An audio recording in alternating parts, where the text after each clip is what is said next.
All right, let's start. Please take it away. Okay, so hi everyone, I'm Ningning, and today I'm going to talk about MacoCaml staging composable and compilable macros. And we use macros to mean compile time bindings, which are different from macros in languages like Racket, as I will explain.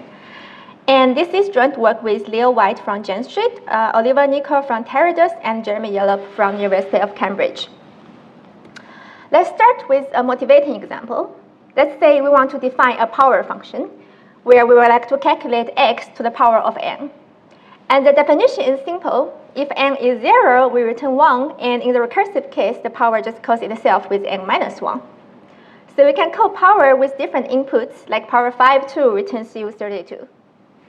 However, calling power this way can be costly, as the execution of power 5(2) will run power 5 times, and each time we need to check whether the input argument n is 0 or not.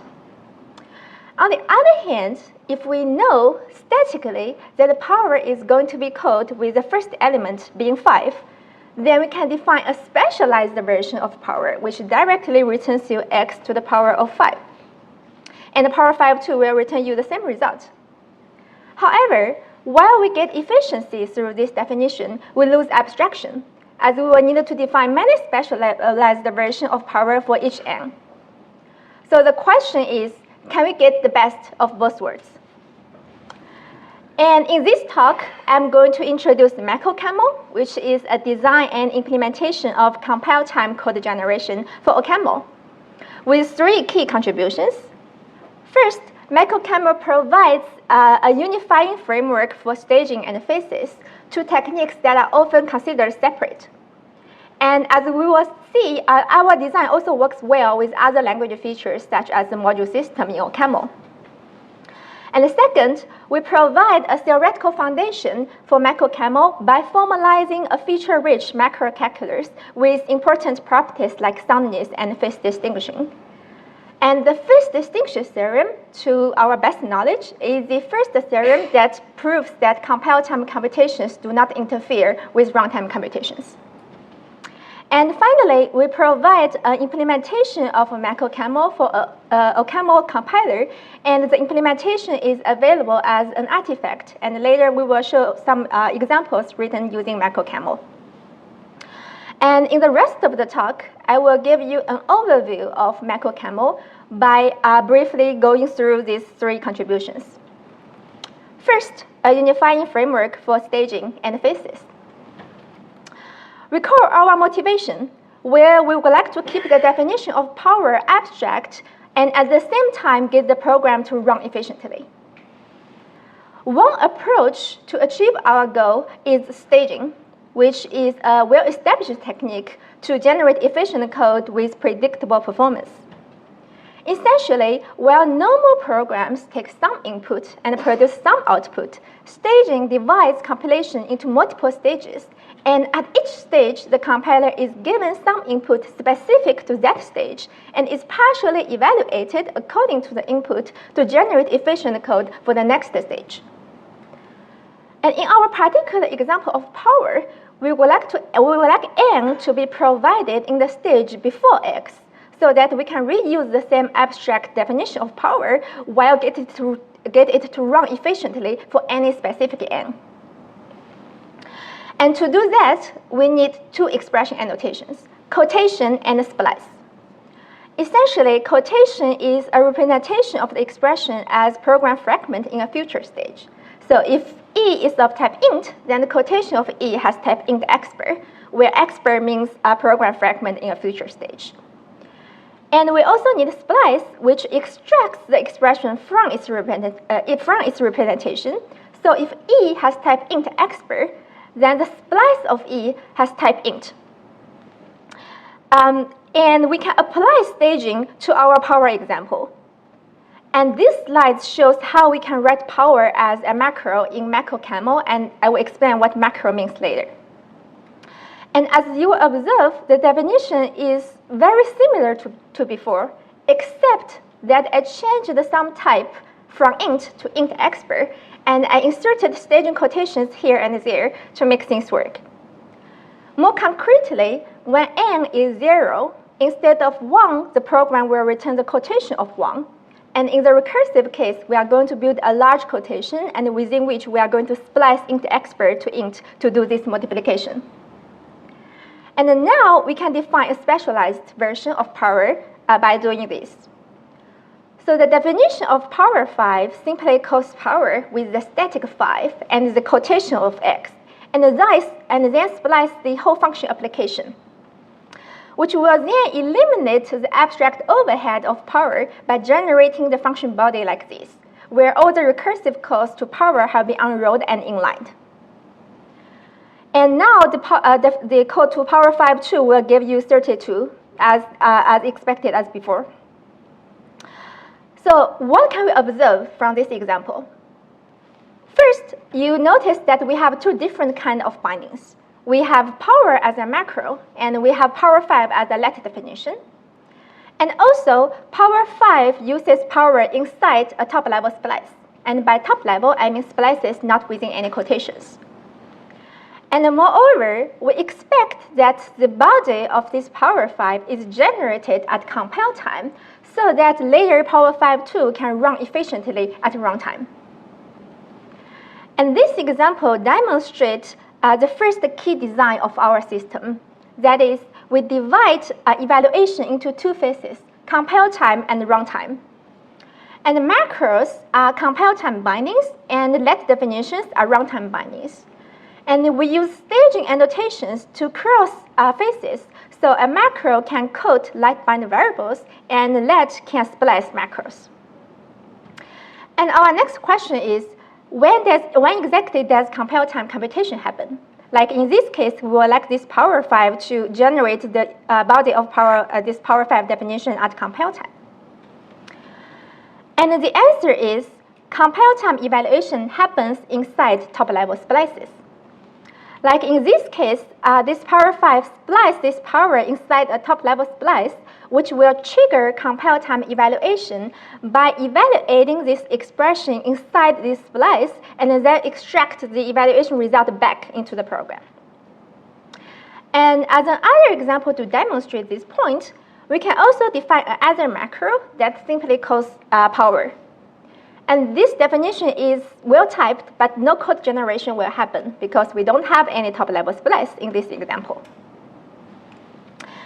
And our design also works well with other language features in OCaml, especially the module import system.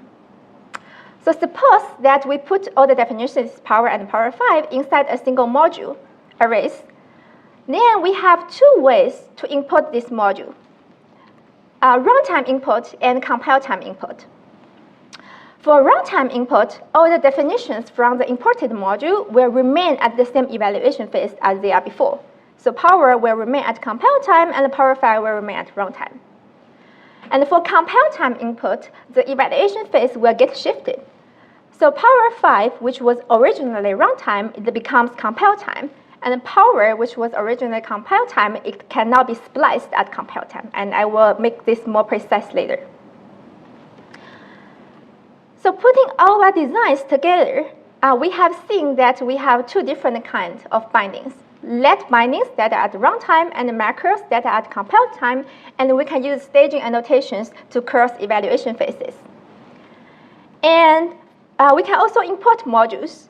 And for runtime import, because all the definitions remain at the same evaluation phase as they were before, a let definition in the current module can also splice an imported macro, and a macro in the current module can quote imported let. And for compile time import, because all the evaluation phases get shifted, the let definition in the current module can splice an imported let, and a macro in the current module can splice an imported macro. And later, I will show how we manage all those relationships formally through a type system, so you don't have to memorize all those relationships. And this summarizes the first part of the talk. And in the second part of the talk, I will show you how our design is formalized as a macro calculus with important properties like soundness and phase distinction. And our macro calculus is called maco, which provides a theoretical foundation for MacoCaml. It supports all the features we have seen already, staging, phases, and module inputs. And moreover, building MacoCaml on top of OCaml also forces us to confront several practical issues, such as interleaving of typing and compile time evaluation, as well as references with explicit compile time heaps.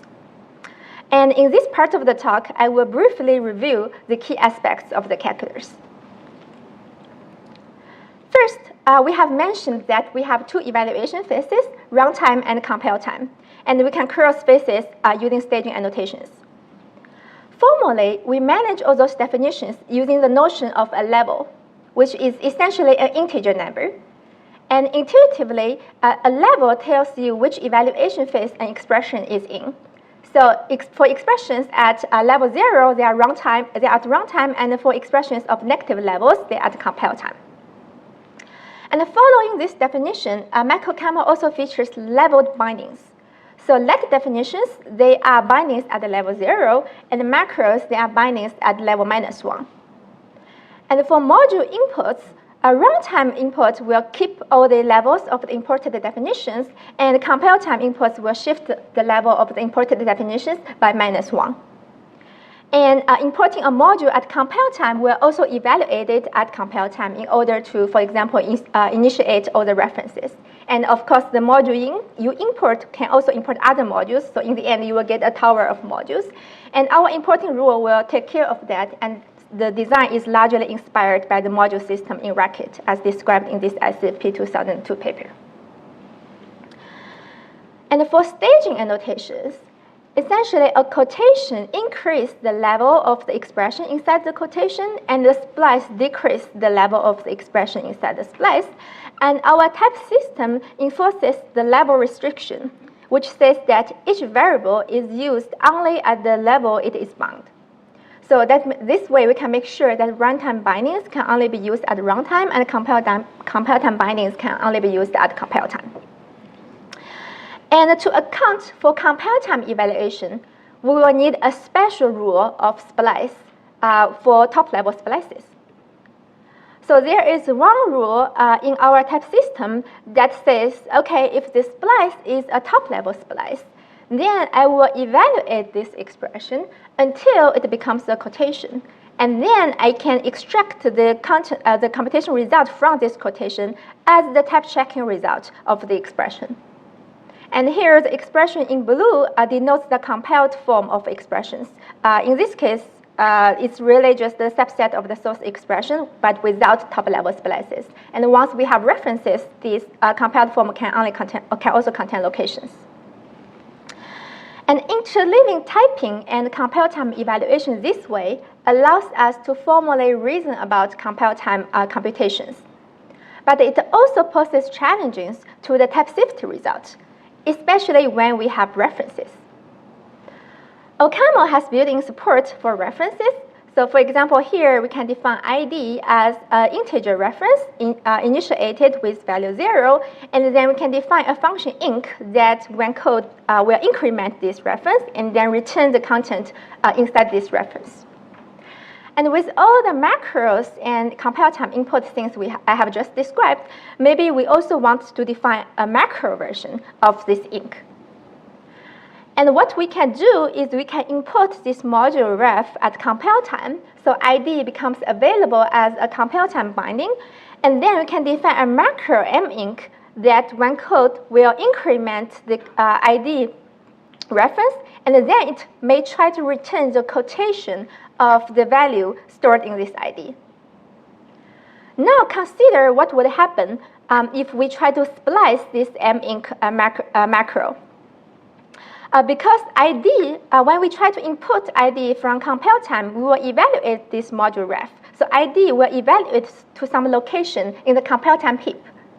And if we splice this minc this way, then it will expand at compile time to a program that refers to a location in the compile time heap. And now running this program will give you an error because the compile time heap may no longer be available at runtime. And this breaks our property that we want, like, well-typed source program to generate well-typed target program. But fortunately, this case, we can reject the definition of minc because ID is not well staged. Why? Because ID is a definition that we import at compile time, so it is available at level -1, but then we are using ID inside the quotation, which is at level 0. So we are not using the ID at the right level at which it is bound. So we won't be able to splice this minc definition in the first place.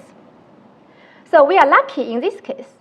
But generally, how can we make sure that a compile time computation will not depend on a location from a compile time heap? And to do that, our macro calculus also features references and compile time heaps so that we can formally reason about properties of the type system, and we show formally that the compile time heap can be discarded after compilation.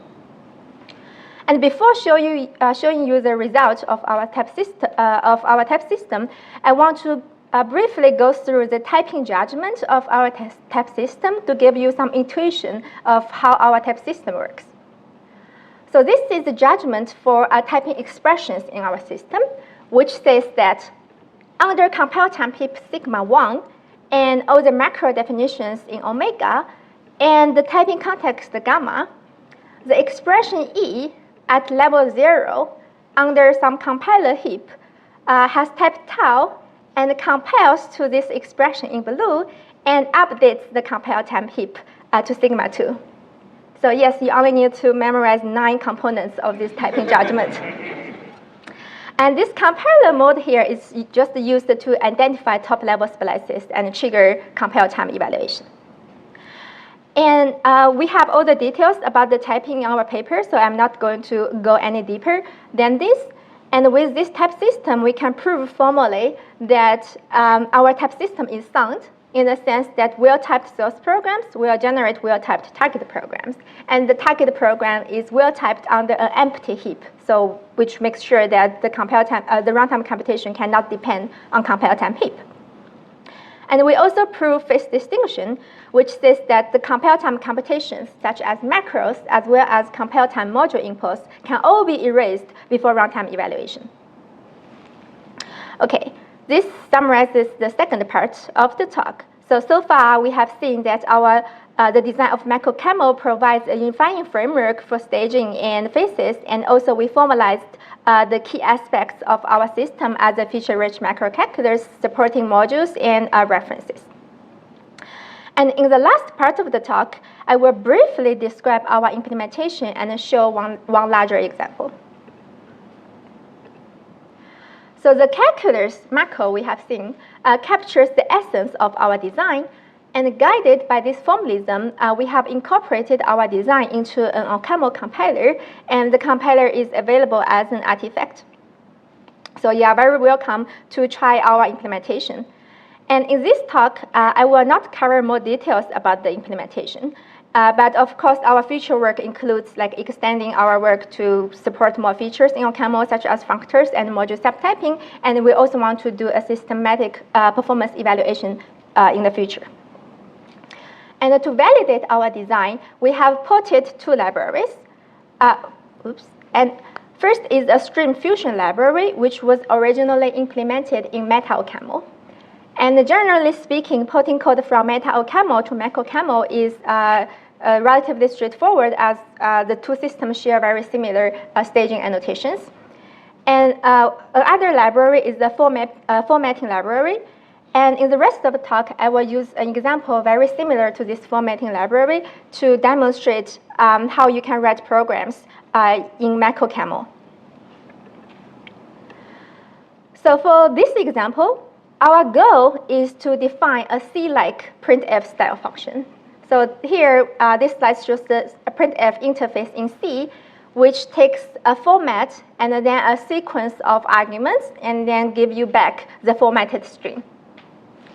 To implement a function like printf in OCaml, we first need to define a format as a generalized algebraic data type, GADT, in our system. So here, the data type format basically says that if it is an AB format, then it basically prepends a number of int arguments to B. And here we only show like 3 data constructors, but you can extend the definition to support more cases. And if it is an integer, then that means we need 1 more integer argument from the programmer. And if it's a literal, then we are giving a string input, and we can also concatenate 2 formats. And for clarity, I also use the percentage notation, which is just infix alias for cat. So for example, this pair definition here gives you the format that we have seen already in the previous slides, which takes 2 integers and gives you the tuple of 2 integers. And we can implement printf in OCaml through CPS transformation as an interpreter. And here, like print k is really just an interpreter of the format, which says that, okay, if you are an integer, then that basically means you will, it returns a function that takes an extra integer input. Or if it's a literal, then it's basically, so because it's CPS transformation, so the function takes that k as the initial continuation. And if it's a literal, it basically just passes the string to the continuation. And if it's a concatenation, then we can first process this L, and then which gives you back this x, and then process this R, and give you back y, and then can pass the concatenation of x and y to k. And you can try this definition, and you will see like this gives you the desired behavior. But you don't need to understand every detail of this definition. The point here is that doing printf this way is not efficient, because printf is essentially just the interpreter of this format. And we want to eliminate this interpretation overhead using macros. So this slide shows you how you can define printf as a macro in MacoCaml. And again, you don't need to understand every detail of this definition, but the important thing is the only difference between this definition and the definition in the previous slides is really I just changed some type of the argument to xburst, and then I inserted the staging annotations here and there to make things work. And the printf really just calls print k with some initial continuation, which in this case is the identity function. And with such definition of printf, we can generate code efficient for a specific format. For example, if you call printf on a pair format we have seen already, and then splice the result, it will return you the function that takes exactly the right number of the arguments at compile time, and then at runtime you can call this mPair onto integer inputs, and it will give you the formatted string. So to see more applications of MacoCaml, please come to our talk at the OCaml workshop this Saturday, and where Jeremy will tell you more about how we can write safe and efficient generic functions with MacoCaml. All right, to summarize. So in this talk, I presented MacoCaml, which is designed for compile time code generation for OCaml. And we presented a novel design that unifies staging and macros, and presents a formalism with staging, macros, modules, and references. And we proved that our type system is sound, and we enjoy properties such as face distinction. And we provide an implementation for OCaml with 2 ported libraries to validate our implementation. And with that, I'm happy to take questions.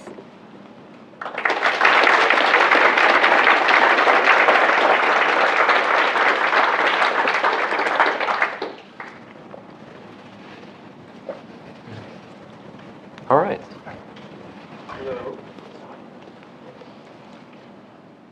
Hello. Oh, there we go. Hi, Will Creighton from Brown. Can you give an example of a kind of macro that you can express in MacoCaml that you cannot express in MetaOCaml? Like, can you kind of give a sense of how the added expressiveness of the features you've included gives us a wider range of macros we couldn't write before? Right, that's a great question. So I want to go back to the basics and then explain the difference between MacoCaml and MetaOCaml. It's not really like we add like any expressiveness in the sense you can write more macros, but it's more like OCaml is designed for runtime code generation, and MacoCaml in this talk is designed for compile time code generation. And there are, of course, like trade-offs between like at which stage you want to do code generation. So for example, if you do it at runtime, then maybe you can make use of some like runtime informations that are only available when you try to run the program. At compile time, like for example, in our case, we have like very explicit phase distinction between a compile time and a runtime that allows us to show like properties of our programs. Okay, thanks. Hi, thanks, Ningning. Simon Peyton-Jones. So this is another what's the difference kind of question. In Popple last year, you had a paper about type template Haskell, right? Which has, in the sense of the question you were discussing, type template Haskell is exactly in this space, right? Compile time code generation. Can you just share a bit about the difference between MacoCaml and template Haskell? Yeah, that's a great question. I'm sure there were some innovations there, but I haven't got them from your presentation. Right. So yes, so both template Haskell and MacoCaml are designed for compile time code generation, but for different languages, right? So that's the reason, like the two languages have like a different set of features. So the work like I had last year, to give you a little bit more context, it's about combining compile time code generation with type classes, which is the feature that's not in OCaml, for example. But in this work, we need to deal with features that are in OCaml but not in Haskell, for example, modules, and also references.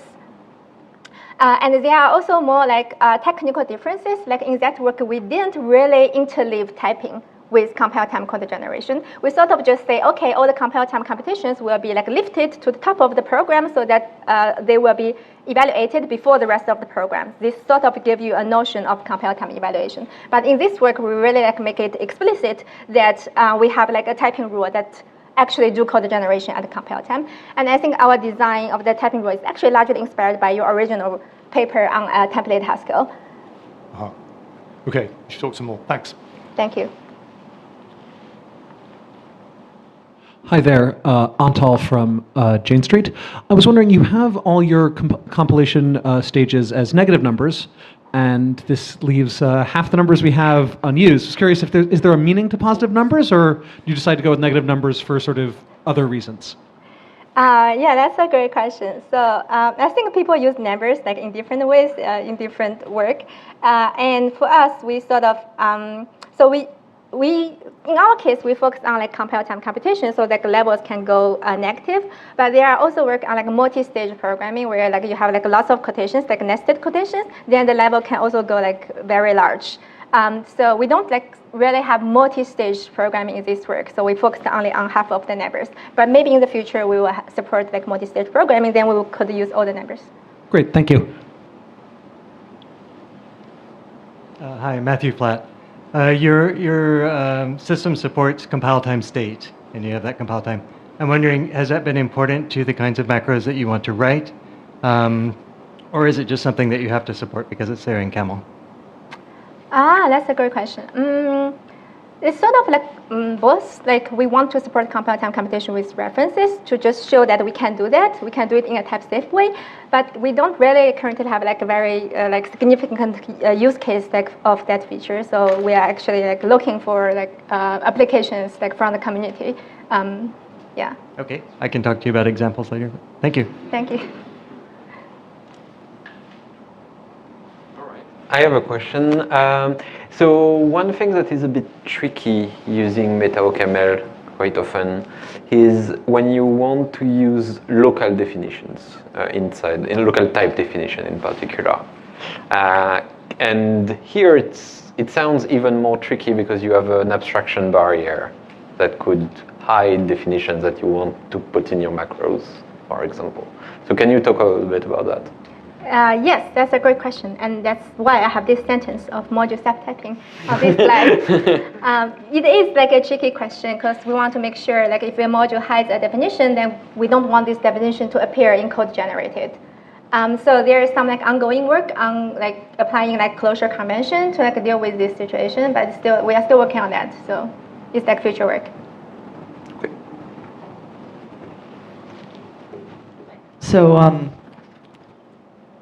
so this might be a stupid question, but my intuition historically for like the difference between a stage programming system and a macro system is that the macro system, you have sort of, it accepts the syntax as input and then produces new syntax. And then a staging system, or at least one of the differences, is that you have a function that can take arguments of any type, but it doesn't necessarily consume the sort of input syntax. You have to explicitly quote arguments if you have that input syntax, and then it produces some output syntax.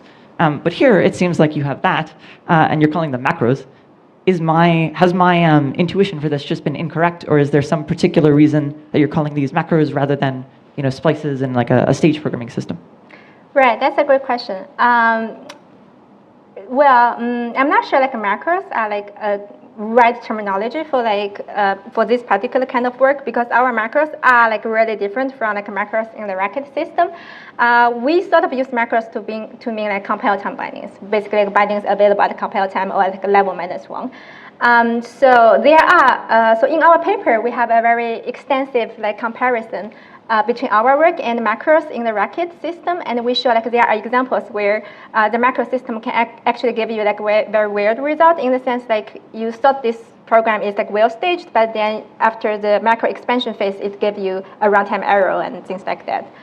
So we sort of think we have a more like a unified design of like compile time bindings and staging, but it's not necessarily about like macros in the racket system. Sure. That makes sense. Thank you. All right, so one question from the Discord. Edwin Torok asks, is MacoCaml a separate compiler, or can it be installed as a preprocessor in existing OCaml OPAM switches? Can you repeat the question?